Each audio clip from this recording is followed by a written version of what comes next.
Hello student, आपका स्वागत है आपके अपने यूट्यूब चैनल कुछ क्लासेस में। मेरा नाम है हर्षित और हम आज बात करना चाहेंगे आपके यूपी बोर्ड की परीक्षा हाई स्कूल और इंटर के कुछ महत्वपूर्ण टॉपिक की, क्योंकि आज हमारे पास समय अब ज्यादा नहीं बचा है।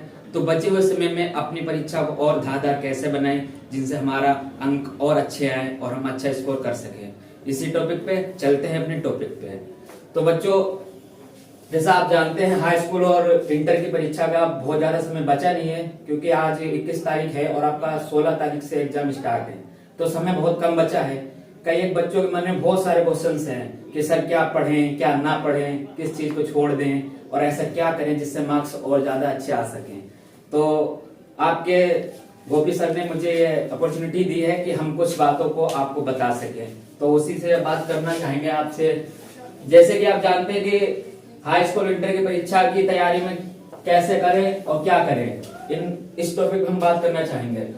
तो कई बच्चों मेरे पास क्वेश्चन आया था, सर बचे हुए समय में इसका सही इस्तेमाल कैसे करें। तो हम उन बच्चों से कहना चाहेंगे समय बहुत कम है, तो अपने समय की कीमत को समझिए और अपनी जो तैयारी आप कर रहे हैं उसको और अच्छे से निरंतरता करते रहिएगा, जिससे आपके मार्क्स और अच्छे आ सके। तो हम ये कहना चाहेंगे जो बचा हुआ समय है, इस समय को आप सबसे पहले तो आप ये काम करिएगा कि आप एक पूरा शेड्यूल बनाइएगा कि हमको किस टाइम पे क्या करना है, क्योंकि समय कम है और मार्क्स आपको अच्छे लेके आने जिससे आप अच्छे पा सके और पास हो सके। तो सबसे पहले आपको करना है, आप एक अपनी टेबल बनाइए। उसमें आप पूरे दिन की दिनचर्या का अपना मेनू बनाइए कि हमको क्या करना है क्या नहीं करना है। उसमें कम से कम, अभी आप इंटर और हाई स्कूल के छात्र हैं, अगर आप मैक्सिमम रोज 4 घंटे भी देंगे तो पर्याप्त होंगे, क्योंकि इतना समय एक हाई स्कूल और इंटर बच्चे के लिए पर्याप्त समय होता है। तो आपको ज्यादा स्ट्रेस लेना नहीं है सिर पे, और जो इतना समय है उसको यूज करते हुए अपनी परीक्षा में और ज्यादा अंक लाएं। इसके साथ ही आपको सबसे पहले करना है, सब कुछ आपको टॉपिक वाइज करना है। क्या करना है, आपको हिंदी को कितना समय देना है, मैथ को कितना समय देना है, इन सब बातों का ध्यान रखते हुए आप अपने समय को और भी उसका इस्तेमाल करते हुए अपने अंक और अच्छे आए, उसमें आप अपना काम कर सकते हैं। दूसरी बात पे आते हैं, सर क्या पढ़ें, कैसे पढ़ें और कितना पढ़ें। क्योंकि जो बच्चे होते हैं उनके मन में ये होता है ना कि कम से कम पढ़ें और अंक ज्यादा आए। लेकिन बच्चों, जब ये तभी सफल होगा जब आप एक पूरी तैयारी के साथ काम करेंगे। कैसे, जैसे मान लीजिए आपका हिंदी का टॉपिक है, तो हिंदी में जैसे मैं पढ़ता था तो सर बोलते थे कि जो जीवन परिचय होते हैं, इंट्रो होते हैं, उनसे बहुत नंबर आते हैं, निबंध में आपके नंबर आते हैं, जिससे आप अपना स्कोर और भी बेस्ट कर सकते हैं। तो हम आपसे कहना चाहेंगे कम से कम आप रोज एक निबंध लिखें और उसको साथ साथ में याद भी करें, जिससे आपके अंक और भी अच्छे हो जाएंगे। क्योंकि एक ये निबंध का ही सब्जेक्ट ऐसा होता है जिसमें आप अपने नंबर जितने चाहें उतने बूस्ट कर सकते हैं, उसमें कोई समस्या हो नहीं सकती है, क्योंकि वो आपके अपने ऊपर होता है, वो किसी भी टॉपिक पे आ जाता है निबंध। तो इसीलिए, और जो आपके जितने भी हैं उन लोगों के आपको जीवन परिचय याद करने हैं, और उनकी जो महत्वपूर्ण डेट होती हैं कि उनका जन्म कब हुआ, कहाँ हुआ, मृत्यु की कब हुई, ये सब जो डेटें होती है ये टॉपिक होती हैं, ये आपके पिन पॉइंट होते हैं, इनको आपको ध्यान में रखना होता है। जब आप इनका ध्यान रखेंगे और जब उनकी आप जीवनी पूरी पढ़ेंगे तो आप बेहतर लिख के आएंगे और आपका परीक्षक भर भर के नंबर देगा, जिससे आपका सारी समस्याएं का समाधान हो जाएगा। ऐसे इंग्लिश भी होता है, मैथ भी होता है। जैसे आप जानते हैं मैथ आपके सबसे प्रिय सर कुछ सर पढ़ाते ही हैं, और वो कैसे पढ़ाते हैं आप तो जानते ही हैं। मैथ आप उनसे पढ़ते रहिएगा और जल्द भी और फैकल्टी यहाँ पे जुड़ने वाली हैं। आपको किसी तरह की कोई समस्या होने वाली है नहीं। बस आपको करना क्या है, आप निरंतरता के साथ अपने बने रहें और अपना बेस्ट करते रहें। टेंशन बिल्कुल भी नहीं लेनी, क्योंकि कुछ क्लासेस आपका अपना चैनल है और यह आपको गाइड करता रहेगा समय से क्या करना है क्या नहीं करना है। तो इसी के साथ इन बातों का ध्यान रखना है। ठीक है, कितना पढ़ें, देखो अब जो समय बचा है वो बहुत कम समय बचा है, तो आप कुछ नया पढ़ने से बचें। जितना आपने पढ़ लिया है उतना पर्याप्त है, क्योंकि आप नया पढ़ने की कोशिश करेंगे तो आप बहक जाएंगे। बहक जाने का मतलब ये है कि आपको ये समझ नहीं आएगा कि अब इसको हम डाइजेस्ट कैसे करें। और सबसे महत्वपूर्ण बात तो यही होती है कि बच्चे पढ़ तो बहुत कुछ लेते हैं, हम भी आपको सजेस्ट कर सकते हैं कि आप ये वाली पुस्तक पढ़िएगा, ये मत पढ़िएगा।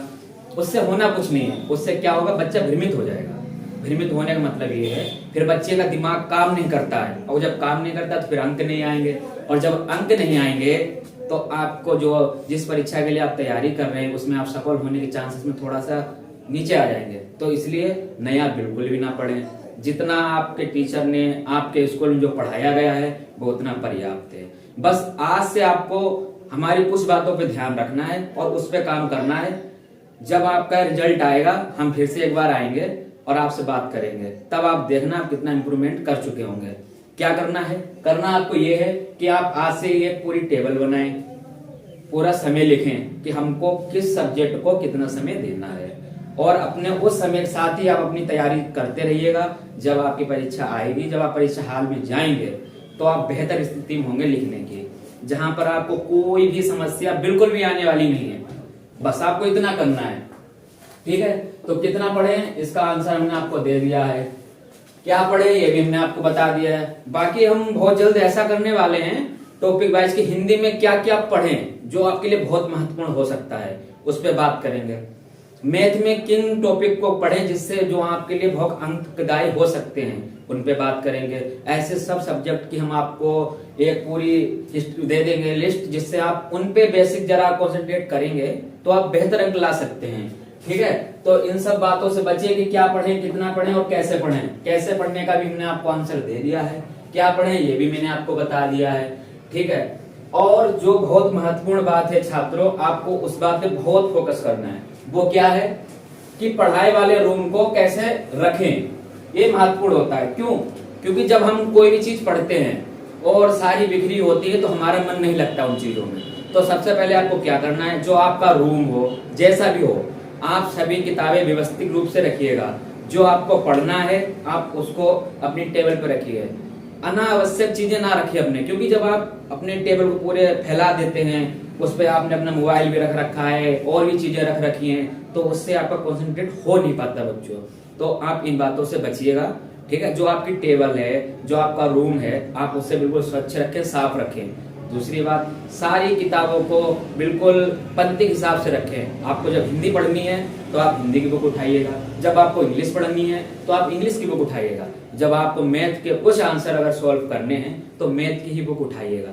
बेफालतू चीजें ना रखें टेबल पे, और क्योंकि उससे आपका ध्यान लगेगा नहीं, क्योंकि इतनी जब गंदगी होगी रूम में, आप ही समझिएगा जब आप कहीं आप स्कूल जाते हैं तो नहा के जाते होंगे, तेल काजल करके जाते होंगे, तो सोचिएगा आपको कितना अच्छे लगते हैं आप खुद में। तो सोचिएगा जब आपका रूम अच्छा होगा, जब आप उस रूम में इंटर करेंगे तो आपका मन आपकी किताबों की तरफ आकर्षित होगा। जब किताबों की तरफ आकर्षित होगा तो आप जान सकते हैं, जब आप पढ़ेंगे स्वच्छ मन से पढ़ेंगे तो नंबर आप बहुत अच्छे लाएंगे। और हम यह विश्वास के साथ कह सकते हैं जो हम आपको बता रहे हैं, अगर उस हिसाब से आप चलेंगे तो आप बहुत अच्छे अंक लेके आएंगे। आप भी खुश होंगे, आपके माता पिता भी खुश होंगे, और उनसे ज्यादा हम खुश होंगे। और ये पूरा कुछ क्लासेस की जो फैमिली है ये बहुत हैप्पी होगी, क्योंकि हमारा लोगों का मोटिव सिर्फ एक है कि बच्चे अच्छा अंक लेके आए और अच्छे से पास हो। तो सबसे पहले आपको यही करना है कि अपनी जो भी रूम है उसको साफ रखना है। बाकी जो किताबें हैं उनको बिल्कुल व्यवस्थित रूप से रखना है, एक एक किताब को बिल्कुल जैसे रखनी होनी चाहिए, क्योंकि एक छात्र जब होता है तो उसकी जिम्मेदारियां होती हैं। जिम्मेदारी ये होती है क्योंकि वो जो भी करे वो एक लाइन से करे, एक नियम के हिसाब से करे। तो इसीलिए आपको अपनी किताबें साफ रखनी है। किताबों के साथ जो पेन पेंसिल होते हैं, पता चला किसी का कैप कहीं पड़ा हुआ है, कहीं कुछ पड़ा हुआ है, तो इन चीजों से बचें। इससे आपका जो माइंड है वो आपका बहुत काम करेगा, ठीक है। उसके बाद आते हैं आपके बहुत महत्वपूर्ण टॉपिक पे कि जो आपने पढ़ लिया है उसको रिवाइज कैसे करें। हम आपको बोले कि आपको 4 पन्ने पढ़ने हैं, आप हो सकता है 10 मिनट में पढ़ लें, हो सकता है 15 मिनट पढ़ लें, लेकिन जब बात आएगी कि हम आपसे पूछें कि आप मुझे इस क्वेश्चन का आंसर दीजिएगा, तो हो सकता है आपको उस आंसर को करने में थोड़ा समय लगे। क्यों लगे? क्योंकि पढ़ने के लिए तो कितना भी आप पढ़ सकते हो, सबसे मेन चीज होती है डाइजेस्ट करना, जो पढ़ा है उसको रिवाइज करना। क्योंकि पढ़ने के लिए बच्चा पढ़ते रहते हैं, जब एग्जामिनेशन हॉल में जाते हैं तो वहां पे पता चलता है कि हमको याद ही नहीं आता है, रिकॉल ही नहीं कर पाते हैं, तो वहां पे समस्या आती है। तो आपको क्या करना है बच्चों, आपको सबसे पहले जो आपने पढ़ा है उसको रिवाइज करना है, ये बहुत महत्वपूर्ण बात है।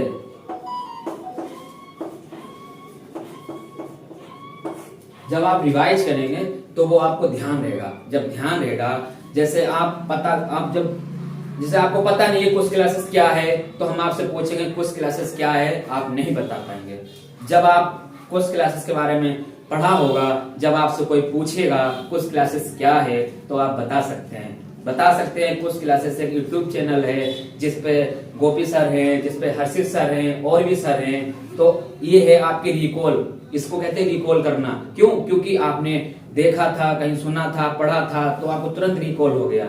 एक क्या होता जब आप पढ़ेंगे ही नहीं, हो सकता है आप पढ़े, अब दिन भर में आपने 50 यूट्यूब चैनल देखे, तो हो सकता है आपको ना याद रहे नाम। तो ये इसी को आप अप्लाई कर दीजिए अपनी पढ़ाई में। आपने मान ली हिंदी का कोई टॉपिक पढ़ा है या इंग्लिश का कोई टॉपिक पढ़ा है और वो आपको याद नहीं आ रहा, तो ये बहुत समस्या की बात है। और सब समस्या यही है कि जब हम पढ़ लें, उसको हम अपने एग्जामिनेशन हॉल में जब जाएं, तब हम उसको रिकॉल कर सकें। तो इसीलिए आप ये काम करिएगा, जो टॉपिक पढ़ते हैं उसको आप वीकली या 3 दिन बाद या 4 दिन बाद आप ये करिएगा।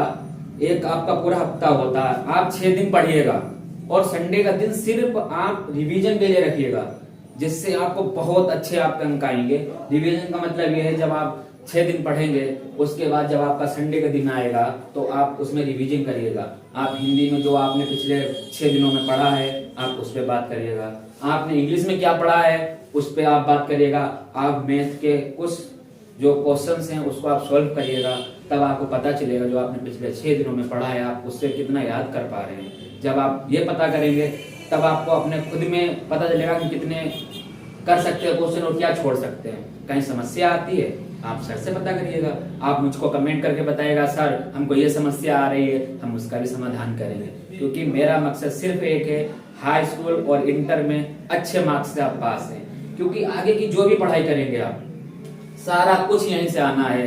आप यूपीएससी की पढ़ाई करने जाएंगे, आप पूछेंगे किसी के, भैया हमको यूपीएससी की तैयारी करना है, वो आपको सबसे पहले जो सजेशन देगा वो यही देगा कि एनसीईआरटी पढ़ लीजिएगा, कक्षा 7 से लेकर 12वीं तक की।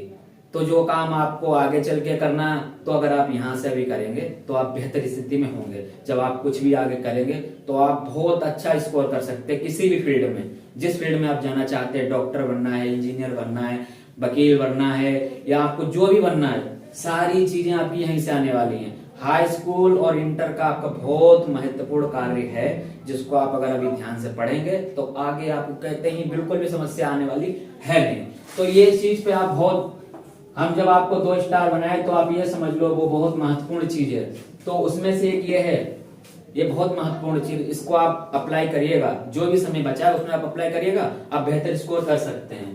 सबसे बड़ी बात जो है वो ये है कि पढ़ाई जब आप करते हैं तो उसमें बहुत सी समस्याएं आती हैं। समस्या क्या आती हैं? अब आप पढ़ रहे हो, किसी दोस्त का फोन आ गया, उसने कहा आओ चल रहे पिज्जा खाने। ये क्या है? आपकी पढ़ाई में बाधा है। आपको इससे बचना है, क्योंकि जब आप वहां जाएंगे, पेपर देने जाएंगे, तो वहां आपको कोई स्टूडेंट, आपको कोई भी फ्रेंड आपको कॉल करके ये पूछने वाला नहीं है कि आपने कितना किया है, क्या नहीं किया है। एग्जामिनेशन हॉल में आप सिर्फ अकेले होंगे और वहां पर आपको पता चलेगा कि जो मैं पिज्जा खाने गया था और अपना 1 घंटा बर्बाद किया, अगर हमने पढ़ लिया होता तो आज हम ये 4 क्वेश्चन कर लेते, अंक आते हम पास हो जाते और हमारे पास ये कह सकते थे हमने इंटर पास कर लिया है, हाई स्कूल पास कर लिया है। तो इस चीजें से बचें, ठीक है। ये दोस्ती भी जरूरी है। अभी हम आपको आगे बताएंगे क्या करना क्या नहीं करना, वो भी हम आपको बताएंगे। लेकिन जो आपकी निरंतरता है ये बहुत जरूरी है। आप जब भी कोई भी काम करें, आप पढ़ाई जब करें, हम नहीं कहते आप 4 घंटा लगातार पढ़ें, आप 1 घंटा पढ़िएगा, मात्र 1 घंटा पढ़िएगा, लेकिन ईमानदारी के साथ आप 1 घंटा पढ़िएगा। अब ये नहीं है कि आप 1 घंटा पढ़ रहे हैं, इधर मोबाइल निकाल लिया फेसबुक चला रहे हैं, इधर मोबाइल निकाल लिया आप इंस्टाग्राम चला रहे हैं, किसी के रील को लाइक कर रहे हैं। स्टूडेंट, हम आपसे कहना चाहेंगे जो आप ये घंटे जो अपने साथ आप धोखा करेंगे, आगे चल के आपको पता चलेगा कि आप अपने साथ कितना गलत कर रहे थे, लेकिन उस टाइम आपके पास समय होगा नहीं और आप बहुत समय बर्बाद कर चुके होंगे। तो इसीलिए जितना समय पढ़ें पूरी ईमानदारी से पढ़ें। आप ये मत सोचो कि मम्मी पापा को धोखा दे रहे हैं तो हम बहुत बड़ा काम कर रहे हैं। आप मम्मी पापा को नहीं, आप अपने भविष्य के साथ धोखा कर रहे हैं। तो आपको इन चीजों से बचना है। इसी के साथ जब आप लगातार पढ़ते रहेंगे तो आप अच्छा स्कोर करेंगे, जब अच्छा स्कोर करें तभी आप पास होंगे। तो इसीलिए जितना पढ़ें लगातार पढ़ते रहें, 1 घंटा पढ़ें, 2 घंटा पढ़ें, जितनी आपकी क्षमता हो उतना पढ़िएगा। आप ये मत देखें कि मेरा मित्र है वो तो 4-4 घंटा पढ़ लेता है, नहीं, आपको बिल्कुल भी टेंशन नहीं लेनी। वो मित्र है, उसकी अपनी क्षमताएं हैं, आपकी अपनी क्षमताएं हैं। तो इसीलिए जितना आप पढ़ सकें लेकिन कंटिन्यू पढ़ते रहिएगा। अगर 1 घंटा आपने पढ़ाई के लिए निकाला है तो 1 घंटा वो पढ़ाई होनी चाहिए, उसमें नहीं आप धोखा करना है। उससे अगर आप धोखा करेंगे तो आपके साथ धोखा होगा और बहुत बड़ा धोखा होगा, जिसका आपको खामियाजा बहुत आगे चलकर भरना होगा। फिर आप अपने दोस्तों से, अपने मित्रों से यही कहेंगे कि काश हमने इंटर की पढ़ाई में सही से पढ़ लिया होता तो आज हम भी किसी का फॉर्म भर सकते थे। क्योंकि घर के भारत देश में सबसे बड़ी समस्या है शिक्षा। यहाँ आदमी शिक्षित होने नहीं चाहता है, क्योंकि जब वो पढ़ना चाहता है तब उसके पास मौज मस्ती का समय होता है। अब जैसे इस टाइम हम जो लेक्चर शूट कर रहे हैं, हम जो हमारी एज है हम भी कुछ कर सकते थे, हम भी अपने दोस्तों से मिलने चले जाते, हम भी कुछ कर सकते थे। लेकिन इन चीजों से आपको बचना है। बचना तो इसीलिए जितना आप पढ़ें वो आप ईमानदारी से पढ़ें। जब ईमानदारी से पढ़ेंगे तो आप अच्छे अंक लेके आएंगे। तो इसीलिए इन चीज का भी ध्यान रखें। और जो सबसे बड़ी महत्वपूर्ण बात है, वो कितने सारे बच्चे पूछते हैं कि पढ़ाई का सही समय क्या होता है। देखो बच्चों, पढ़ाई का कोई सही समय नहीं होता, जब आप पढ़ें तब सही समय है। लेकिन हाँ, कुछ चीजें हैं, अगर आप उसमें सहज हो तभी वो काम करना। जैसा कि हम आपको बताएं, आप दिन में पढ़ रहे हो, दिन में पढ़ोगे तो आपको बहुत समस्याएं होंगी। हो सकता है आपकी बुआ जी आ जाएं, मौसी जी आ जाएं, आपको घर में शोर हो रहा है, क्योंकि कई समस्या होती है, छोटे से घर होते हैं, वही सारे बच्चे हैं, वही परिवार है, अब वहां पे आपको दिक्कत हो सकती है। तो क्या सही समय हो सकता है, हम आपको अपने बेस पे बता रहे हैं, आप अपने हिसाब से देख लेना। पढ़ाई का जो सबसे बेस्ट समय है वो 4 बजे से सुबह के 6 बजे तक सबसे महत्वपूर्ण समय है, जिसको ब्रह्म मुहूर्त कहते हैं। इस ब्रह्म मुहूर्त में आप पढ़ेंगे, हम आपको लिखित में ये बात दे सकते हैं, आप अच्छा याद कर सकेंगे। उस टाइम आपका दिमाग बिल्कुल स्थिर होता है, आप बहुत अच्छा स्कोर कर सकते हैं, क्योंकि उस टाइम कोई भी समस्या होती नहीं है। क्यों नहीं होती है? क्योंकि जो पढ़ने वाले बच्चे होते हैं, जो जिम्मेदार व्यक्ति होते हैं, वही सुबह 4 बजे उठ के पढ़ते हैं, वही काम, तो उनसे कोई मतलब है नहीं। तो सबसे बेस्ट अगर समय हमसे अगर पूछेगा तो मुझसे कहेंगे 4 से 6 का बहुत अच्छा समय है, जिसमें आप पढ़ाई कर सकते हैं। जो आप पढ़ाई करेंगे उसमें आप बेहतर स्कोर करेंगे, और साथ साथ में आप जो आपका ये रिवाइज वाला है, रिवीजन जिसको बोलते हैं, आप रिवीजन अगर सुबह उठ के करते हैं तो आप बहुत अच्छा याद कर सकते हैं, क्योंकि उस टाइम आपका दिमाग बिल्कुल साइलेंट होता है, अच्छा काम करता है। दिन में बहुत सारी बातें होती हैं, इतना आपके आसपास का जो वातावरण होता है वो भी आपके अनुकूल नहीं होता है। तो सबसे बढ़िया टाइम अगर हमसे कोई पूछे तो हम यही कहेंगे सुबह 4 बजे से 6 बजे का सबसे बेस्ट टाइम है। आप ये 2 घंटे अगर पढ़ाई करते हैं तो ये आपके बहुत महत्वपूर्ण समय होता है। अगर आप और आपके अंदर क्षमता है तो आप इसको 6 से 7 कर लीजिएगा, क्या जितना आप पढ़ना चाहें, लेकिन आप अपने साथ जबरदस्ती ना करें, जितने में सहज हो। अब आपको ये नहीं करना कि हर्षित सर ने बताया है कि हमको 4 से 8 घंटे पढ़ना है तो हम 8 घंटे ही पढ़ें, पता चले कोई बहुत जरूरी काम है आप करें, नहीं सर ने कहा 8 बजे तक पढ़ना है। तो इन चीजों से भी बचना है, क्योंकि ज्यादा जबरदस्ती नहीं करनी। अब हो सकता है किसी दिन आप 6 घंटे पढ़ लें, हो सकता है किसी दिन आप 2 घंटे पढ़े, आपका दिमाग उस पैसा काम ना करे, तो आपको ज्यादा प्रेशर नहीं लेना दिमाग पे, जितना अनुकूल हो उतना पढ़ेगा। तो आपके लिए सबसे पढ़ाई का जो सबसे बेस्ट समय है वो सुबह 4 बजे से 6 बजे तक का है। आप यहाँ पढ़ सकते हैं, शाम में पढ़ सकते हैं। और उससे ज्यादा जो महत्वपूर्ण आपको काम करना है, जैसे आप कोई भी काम करते हैं, जब आपको पता ही नहीं होगा तो आप क्या करेंगे। जैसे हम आपको उदाहरण से एक बात बताते हैं, जैसे आपको दिल्ली जाना है लेकिन आप कभी दिल्ली गए नहीं है, ठीक है, आपको दिल्ली का रूट भी नहीं पता है, तो हो सकता है आपको समस्या हो। तो आपको क्या करना है, सबसे पहले आपको यह पता करना है कि दिल्ली है कहां पे। जब आप ये पता कर लेंगे तो आपकी आधी समस्या समाप्त हो जाएगी। उसके बाद जब आप ये पता कर लेंगे दिल्ली कहाँ है, इसका बाया रूट कौन सा है, आप और भी जल्दी दिल्ली जा सकते हैं। अब आपको किसी ने बता दिया कि आप बरेली से दिल्ली चले जाइए, आपको किसी ने बताया बताइए उसे चले जाइए, दोनों तरफ से आप दिल्ली जा सकते हैं। तो ये आप कैसे कर सकते हैं, क्योंकि जब आपको बताया गया तब आप कर सकते हैं। अब आपको हम बताते हैं high school inter, high school और इंटर की आप परीक्षा पहली बार दे रहे हैं। अब आपको ये पता है ही नहीं कि उसमें जो क्वेश्चन है कैसे आते हैं, तो आपको समस्या होगी। जब आपको कुछ क्वेश्चंस पता होंगे तो आप उसमें बहुत सहज होंगे। तो आपको क्या करना है, और ये हम कुछ सर से कहेंगे भी और आपको हम ये उपलब्ध भी करवा देंगे।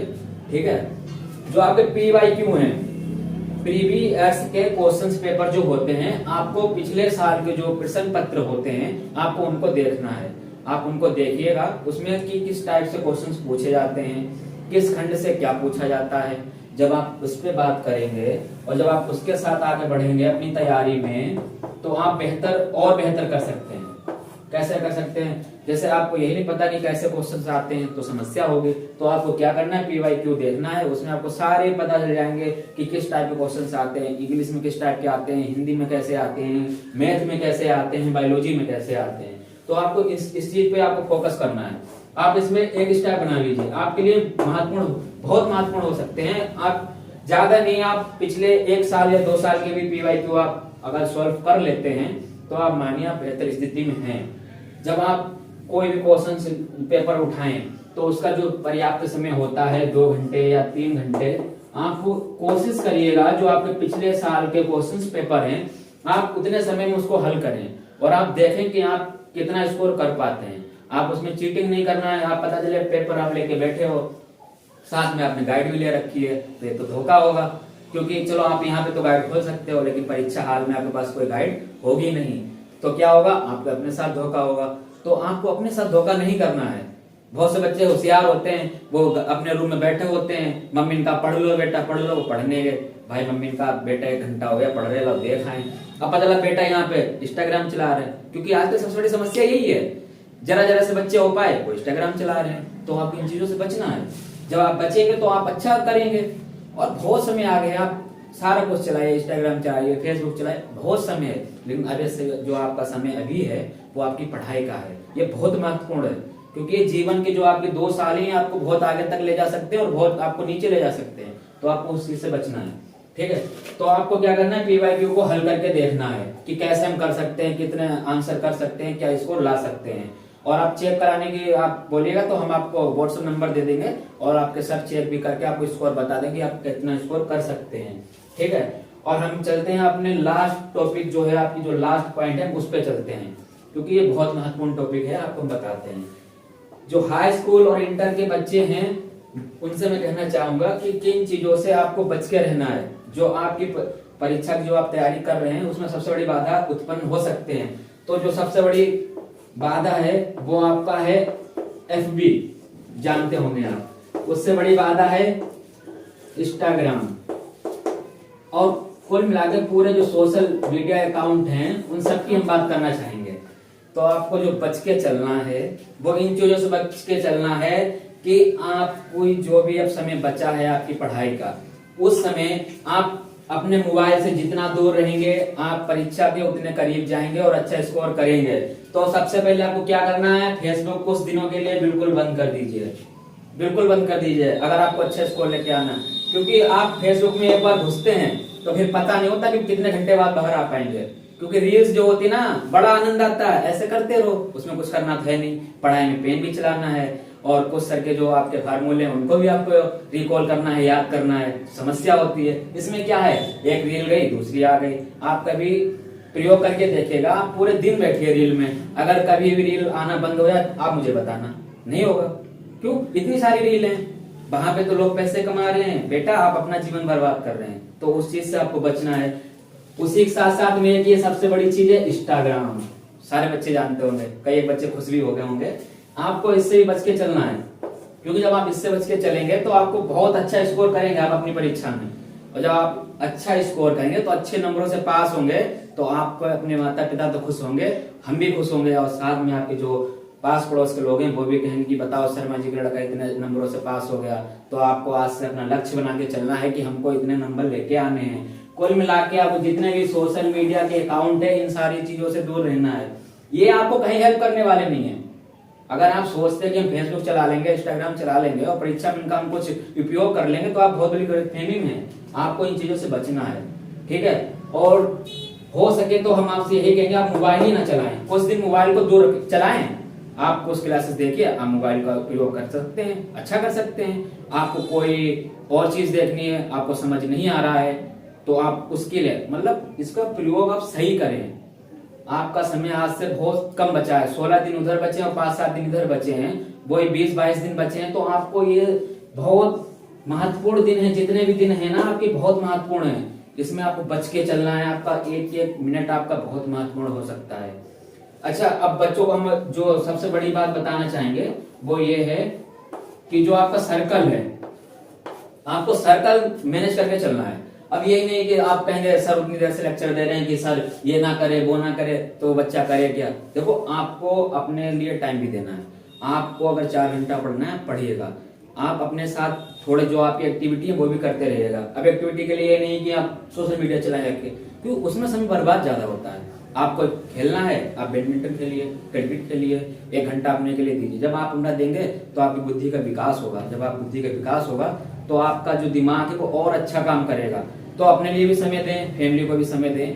फिलहाल भी इतना आप बहुत बड़ी परीक्षा दे नहीं रहे हैं, हाई स्कूल इंटर की परीक्षा दे रहे हैं, तो आप उस लेवल काम कर सकते हैं। कोई समस्या होती है तो आपके पास नंबर अवेलेबल है, आप फोन करके समस्या का समाधान कर सकते हैं। समझ में आई?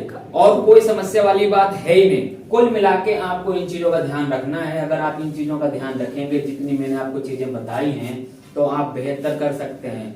और जब आप बेहतर करेंगे तो अच्छे अंक आएंगे और एक अच्छे स्टूडेंट आप बन जाएंगे। तो इसी के साथ हम आपका अपना लेक्चर जो है आप समाप्ति को ले चलते हैं। तो आपको ये चीजें बच के चलना है इन चीजों से, ठीक है। आपको सोशल मीडिया से बच के चलना है। बाकी आपको करना है, आप थोड़ा सा खेल लीजिएगा, आप साइकिलिंग करिए आ जाए, उससे आपकी जो बॉडी है वो भी अच्छे काम करेगी।